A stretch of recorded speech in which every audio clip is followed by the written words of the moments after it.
Hi, folks. Welcome to the MEASFAA podcast. My name is Jonathan Hughes, and on our show today, we have EASFAA President Dr. Danette Burgess. She is the Senior Associate Director of Scholarships at world-famous Howard University in Washington, D.C. She's going to talk to us all about HBCUs, that's historically black colleges and universities in general, and Howard specifically. She's going to talk to us about the value of college for students and tell us how that manifested in her own life. And she's going to talk to us about the value of diversity for students and professionals in the financial aid field.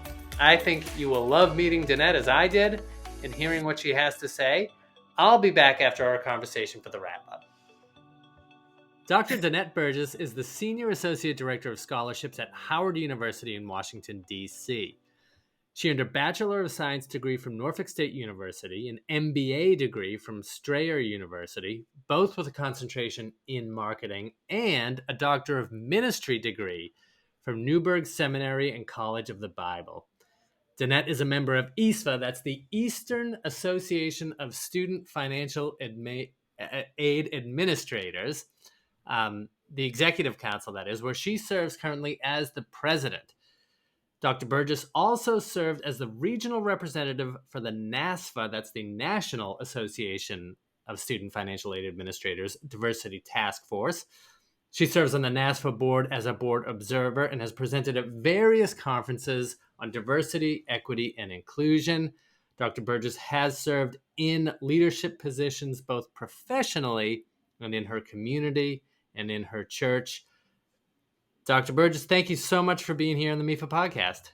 Thank you so much for having me.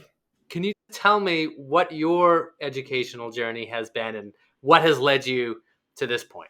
You've indicated all of my degrees and all of those things. And so, education has always been very important to me. And so I started with a bachelor's degree, said, no, I'm not doing a master's degree. Then I did an MBA. And then I said, no, I'm not doing a doctorate degree. Then I did a doctorate degree. So that's how my journey started. And just encouraging others, about going to school and education, how important it is. And what changed your mind at each of those junctures that you said, no, I'm not going to do it, and then you decided to go ahead and do it? So for the MBA, when I went to do the MBA, my children said, Mom, why not? I said, absolutely. So that was that. The doctor of ministry, my uncle, Reverend Dr. Clinton H. Saunders Jr., who passed away in 2015, had indicated to me, okay, you got that MBA, now it's time for the doctorate. And I waited a little bit, and then I pursued that degree as well. So, as you said, education then definitely seems to be important for its own sake to you. Is that fair to say? Yes, absolutely, absolutely, absolutely. And so how did that lead you to a career in financial aid and to Howard specifically? So just like everyone says that works in financial aid by accident, but probably not. But it probably was not by accident. It was by accident, but it was also on purpose. Through my college career, I always helped individuals complete their FAFSA, and that was just something that I did. And so then an opportunity for my first financial aid position came about as a financial aid counselor, and I started there. And then this opportunity to come to Howard University came to me, and it has been a great opportunity for my growth as a financial aid professional. And where was the first financial aid job that you worked at? It was at a proprietary school, and so classes started every 5 weeks. So every 5 weeks, I was processing financial aid information for students. Wow. Yeah. I mean, I remember doing a financial aid training that was for financial aid officers at colleges. And I was just sort of doing it to familiarize myself with the FAFSA and things like that. And the big takeaway that I had from that was how much financial aid administrators actually do. Yes, as financial aid officers, we're not only financial aid administrators, but we're counselors. To some of our students, we're parents, pseudo parents to them away from home if they have questions about things and maybe financial aid and maybe regarding the class or something like that. They feel comfortable enough coming to us because they trust us. That's a big deal because one of the things that I always say on this podcast is talk to your financial aid office. And I know that a lot of students feel um, shy to do that, or maybe a little insecure to do that. Just sort of going off here, how did you break down that shyness, or how do you reach out and make students feel welcome? I think letting them know, being showing empathy, and saying things like, you know what, I know this is difficult. Financial aid and finances are always conversations that are difficult. Know that we are here to support you. Any information that you share with us is kept confidential. So I think doing that piece. And then what happens sometimes is you help one student and then they tell their friend, oh, Dr. Burgess helped me with this, you know, Yeah. and that's how it started. And it usually, starts from their first year as freshmen until they graduate. And sometimes some of them come back to the campus just to say hi, just Oh, to let you know what they're doing now in their life. So I think all of those pieces. So establishing relationships. that sounds very rewarding when a student does that. Yes, yes. Or to hear about what they're doing, or like, them getting married or them having children, and or one thing that I always tell students is pay it forward.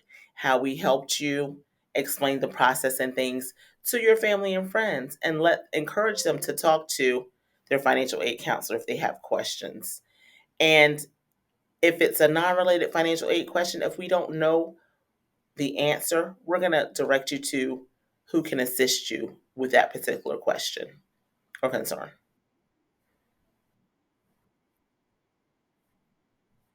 So the opportunity came about for this job opportunity as a senior associate director of scholarships. And so this is the next step in my professional goal as a financial aid administrator. So it's a great opportunity. I love it. And always learning a lot. Each opportunity allows you to grow as a professional. It's an interesting title, Senior Associate Director of Scholarships. What does that entail? So I am the manager of our scholarship team, and I manage all of the institutional awards and state grants. So when I say institutional awards, it's like donor scholarships, from the university, departmental scholarships as well. And Howard is, of course, very illustrious, right? Howard was, I think, a lot of what I wanted to talk about today are HBCUs. And Howard was the first HBCU that I was sort of aware of. So I tend to think of that first when thinking of them. But I know, from our mutual friend, we have discussions that you're very passionate about HBCUs. And can you tell everyone listening about them, what they are, what's the mission and the history, and maybe about Howard specifically? Absolutely. So historically, Black colleges and universities were established because there were a lack of af- um, educational opportunities to attend colleges and universities for African American men and women. And so HBCUs have a rich history, and a sense of community, a sense of family that, for example, for Howard, that started in 1867. Mm. As I think about that, as a graduate of HBCU, Norfolk State University, and also as an employee of a HBCU, um, it is a rewarding experience on both ends. Now, I've talked to many students at events or on the phone who are interested in attending a historically Black college or university. What advice would you have for a student who wants to attend? I would say it was the best experience of my life. as a student to attend a HBCU. It has been remarkable experience as an employee of an HBCU. I would encourage students to attend a HBCU. I'm coming to Howard University. If I were to put a plug for this university, the friendships that I made at Norfolk State University um, as a HBCU alum are some of my best friends to this day. Yeah. We look forward to getting together at homecomings or a big, community events where individuals come back to their alma mater and people give back to their alma maters as well. Yeah. And so I think it's a great experience and learned a lot and got to meet a lot of great people, not only students, but great professors that have stellar accolades. If you just look at some of the professors, for example, at Howard University, looking at some of those individuals that are on faculty here.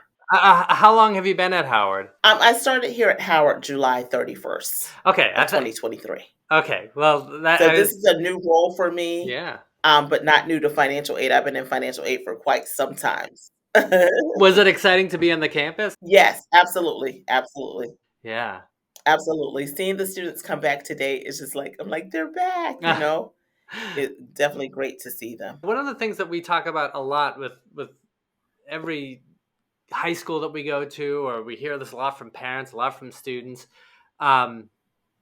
is concern about the value of a college education. And so one question that a student asked me, I was at a high school, and it's so direct and it was so, I think, useful a question, is college worth the money and the effort? And I thought, I'm used to the money piece. Is college worth the money? I wasn't used to, is it worth the money and the effort?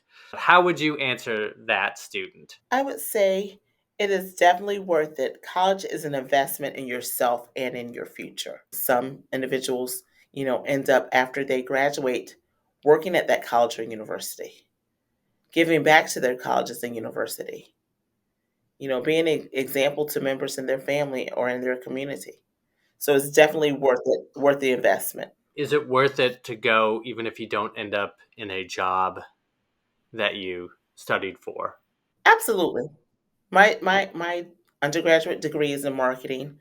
My MBA is a focus in marketing as well. And I could have been working, corporate world at a Fortune 500 company or something like that. But once I started in financial aid, it's something that I love.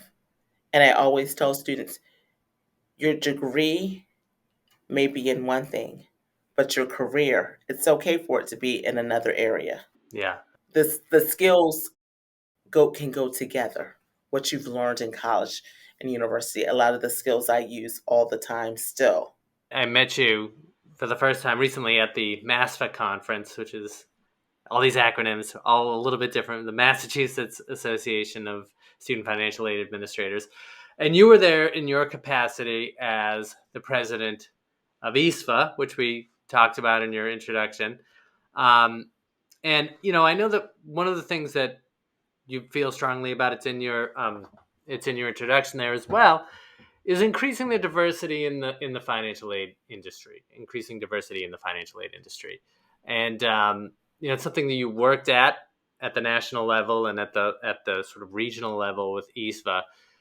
Can you tell me, first of all, why is that important? And then, what are some of the things that are being done to further that goal? So why is it important to me? Well, when I first became involved with the associations, it was important for people that look like me to be around the table and to be involved. And so that was one of the areas that I was focusing on. When I was on the NASFAA Diversity Task Force, we helped to set up the diversity toolkit with resources for colleges and universities to use. As the chair of the Diversity, Equity, and Inclusion Committee previously with EASFAA, developing programming and getting diverse individuals to become involved. And so that was one of the things, and letting them know that you can be involved. You know what I mean? And also encouraging them to get involved. You have your association, you have your regional association, then you have the national association. Why not get involved? And because it's important for the next generation of financial aid professionals to see people that look like them in these associations on the boards, um, on the conference committees, chairing committees, becoming the president of an association, someone that looked like them. And it goes back to HBCUs were created for African American men and women to be able to attend college. And I think it's important to educate. Everyone needs to be educated on diversity, equity, and inclusion. We hear individuals say things that are offensive and they don't know why it's offensive. So why not have tools and resources to guide them, to help them, to not, um, the implicit bias that happens, the microaggressions that happen. So just that it's so important for us to do that in this country and in this world. And you talked about how important it is for professionals to see that representation as on boards and as in roles as president. Is it important for students as well? I mean, do you feel that, especially with we talked about comfort being such a big piece of this, students being able to go and speak to somebody at the financial aid office? Do you think that it helps students? Absolutely, absolutely. Seeing people that look like them in leadership roles on college campuses are very important because it tells that student, guess what? This can be you one day. You can have this role or you can serve in this capacity. So, yes, absolutely. So important, very important. Yes. Um, is there anything else that you'd like to say that we haven't talked about? I mean, I know something that is important to you that you want everyone to know, whether it's about diversity or whether it's about financial aid, as a policy or speaking to students or anything. Yeah, I think a couple of things. Everyone has a story, and it may be their first time coming into your office telling their story, but you may have seen 5 students that day with that same story. Treat each individual as a unique situation, be empathetic to them, and understand that they need help. They don't know the answers. We take it for granted that as financial aid professionals, oh, you should know this, but they don't. Maybe their parents didn't go to college, or maybe their parents' journey to college was different and how they paid for college was different than what is going on today. So I think having that conversation, a real conversation, and understand because people don't look like you, don't treat them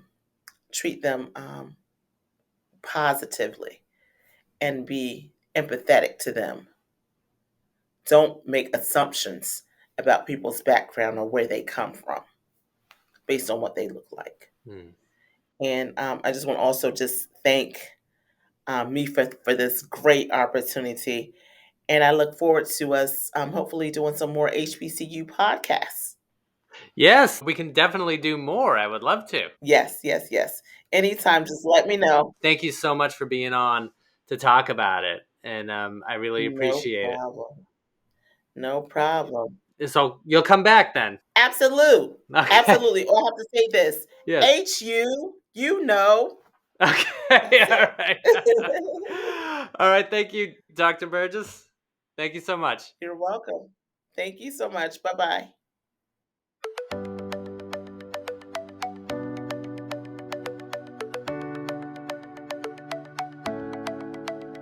All right, Danette. Thank you very much for being here and sharing your story and your insights with us all. And folks, if you liked what you heard today and you want to know more about planning, saving, and paying for college and career readiness, well then by all means follow the show. You can find us wherever you get your podcasts, and please find time to leave us a review. It really helps us to keep the show going. As always, a big thank you to Sean Connolly, our producer, and to AJ Yee, and to Lisa Rooney and Lauren Dance for their assistance in having the show posted. Once again, my name is Jonathan Hughes, and this has been the MEFA Podcast. Thanks.